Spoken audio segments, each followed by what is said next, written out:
Isso mesmo, você está no Ultimate Fighting Gabaritagel 01, uma luta de pesos pesados. De um lado, ele, o Enem, que tem a teoria de resposta do item e uma prova contextualizada como seus principais golpes.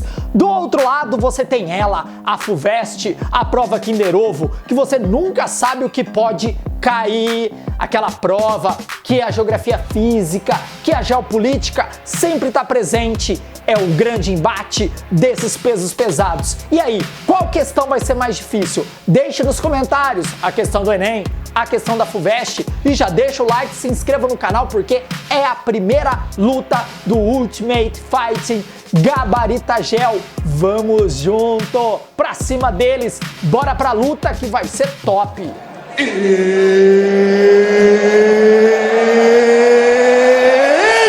Então vamos lá, material na descrição. Se você é time Enem, dá uma olhadinha nessa questão. Será que vai ser uma questão mais difícil ou mais fácil que uma questão da FUVEST? A questão vai falar de zona de convergência do Atlântico Sul. Mas, Jean, eu nunca escutei isso, então eu acho que essa questão é difícil, TRI alta. Bora lá. Texto 1. Há mais de 2 décadas, os cientistas e ambientalistas têm alertado para o fato de a água doce ser um recurso escasso no planeta. Desde 2014, o sudeste do Brasil adquiriu uma clara percepção dessa realidade em função da seca. O texto 2 vai falar das dinâmicas atmosféricas do Brasil. Mas, Jean, o que é uma dinâmica? É o movimento da atmosfera. Para onde ela vai? Se vai para um lado, se vai para o outro, quais são os fenômenos recorrentes desse movimento. Elementos relevantes ao transporte de umidade na América do Sul, a leste dos Andes, pelos jatos de baixos níveis. Olha as palavras que estão aparecendo na prova. É difícil você estudar isso no ensino médio, mas está no Enem. Frentes frias e transporte de umidade do Atlântico Sul, como a presença dela, da zona de convergência do Atlântico Sul, para um verão normal e para um verão seco de 2014.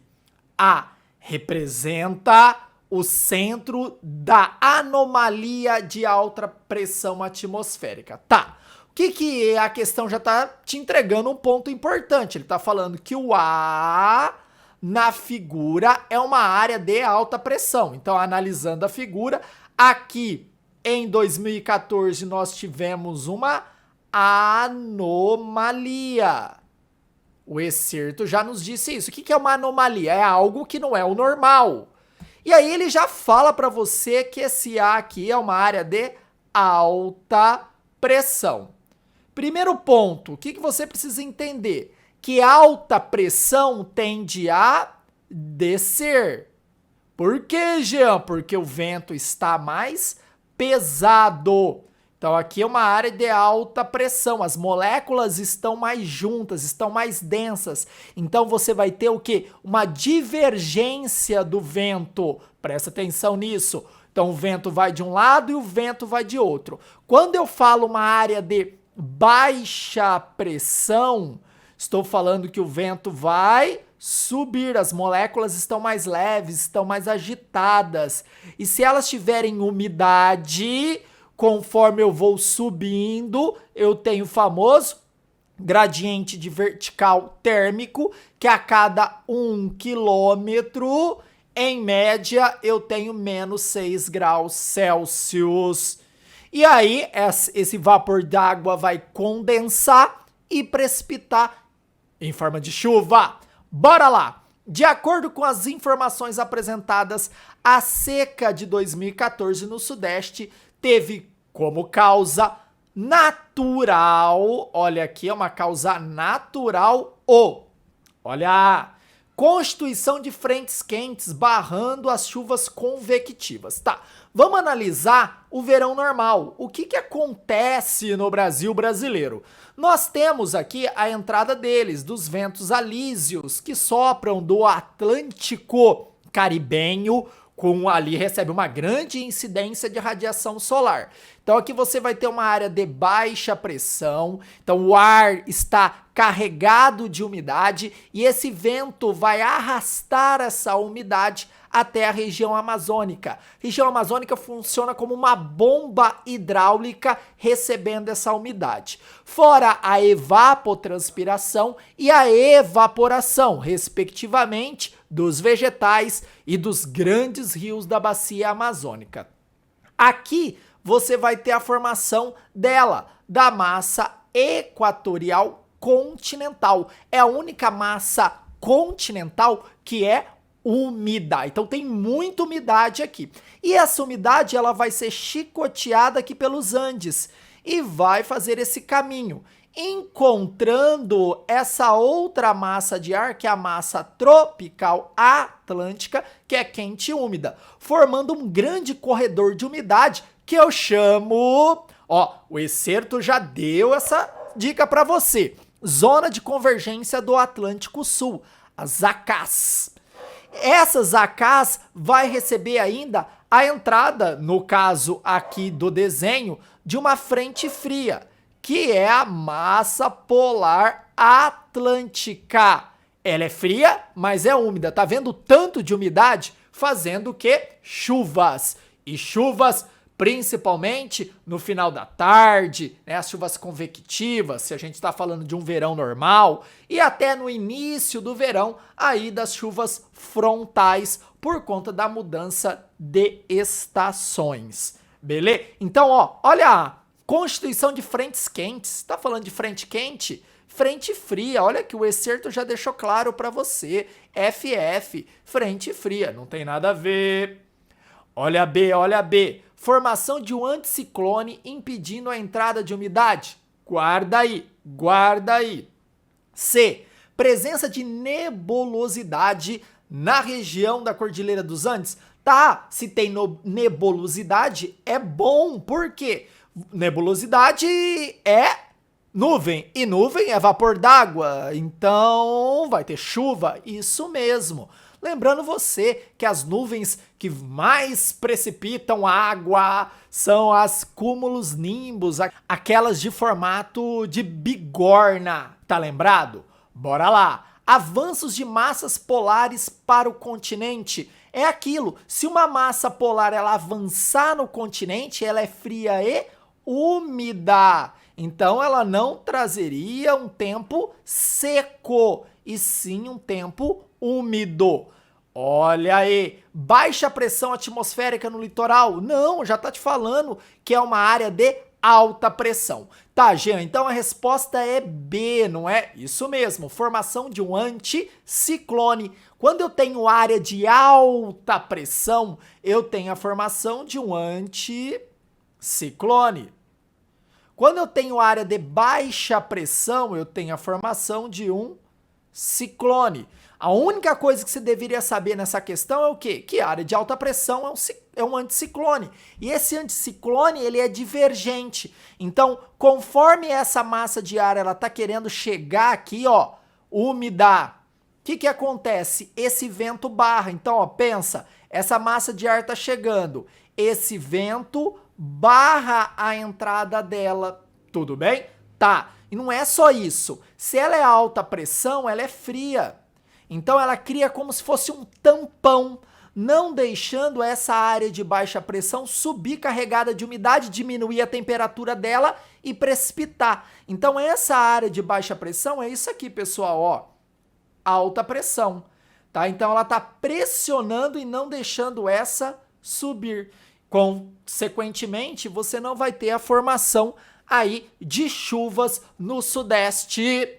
Então, a resposta certa é a alternativa B. E aí, time Enem, gostou da questão? Deixe nos comentários. Será que ela é mais fácil ou mais difícil que uma questão da Fundação para o Vestibular da USP? Bora lá! Considerando as massas de ar que atuam no território brasileiro. Olha, Jean, massa de ar sempre aparece nas provas, né? Isso mesmo. E algum de seus efeitos. Analise o quadro a seguir e escolha a associação correta.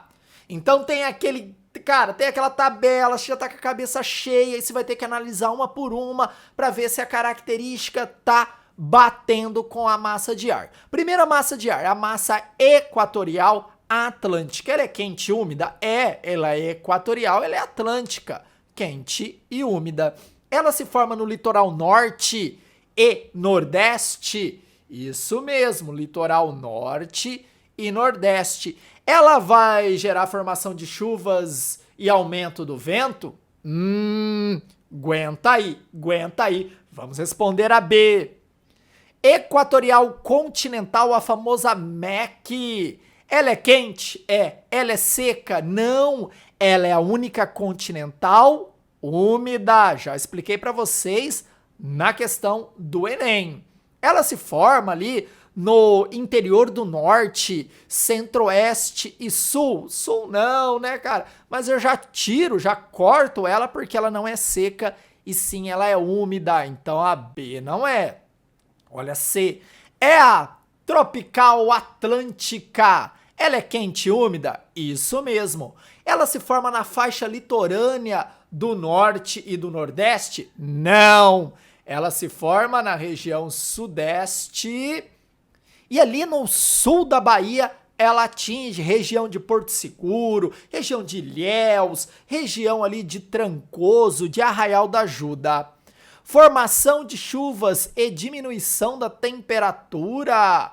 Gente, claro, quando chove você tem uma queda aí da temperatura, tá? Mas o que já corta a questão é que você não tem a formação dela no norte e no nordeste, e sim no sudeste e sul do nordeste. Então já corto a C, que também não é. Será que é A, time Fuvest? Vamos pra D. Será que é D, time Fuvest?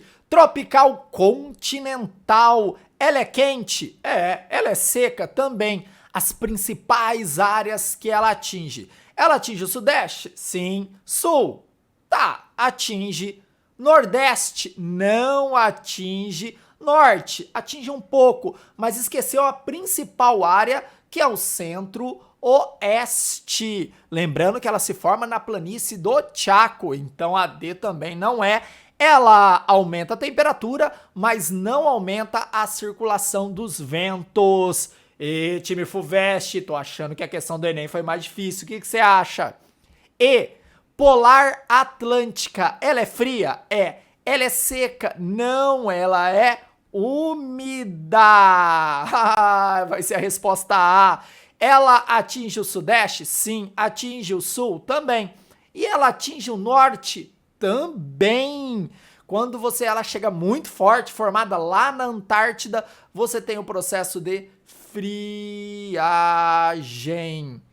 Ela diminui a temperatura e a umidade relativa do ar? Não, porque ela é úmida. Não é a E. A resposta certa era a mesmo, a equatorial atlântica. Lembra você que a região do extremo nordeste, ali no Ceará, Rio Grande do Norte, você tem a energia eólica por conta dos ventos alísios que sopram ali, movimentando aquelas grandes turbinas. Por isso que você tem aqui o aumento de vento, por conta também da presença da massa equatorial atlântica. Resposta é A. E aí, time Enem, time Fuvest, o que vocês acharam? Qual que é a questão mais difícil das duas? Deixa ali nos comentários o que vocês acharam das questões. E ó, é a primeira disputa, vamos ter várias. Enem contra o Unesp, Enem contra o UEL, Enem contra o UERJ. Cara, o UERJ contra o UEL é muito legal isso, porque você quebra alguns preconceitos que você tem em relação a algumas provas e você tá estudando o conteúdo. Então, ó, vem estudar com a gente, é Gabaritagel, primeiro UFG, Ultimate Fighting Gabaritagel. Abraço, pessoal!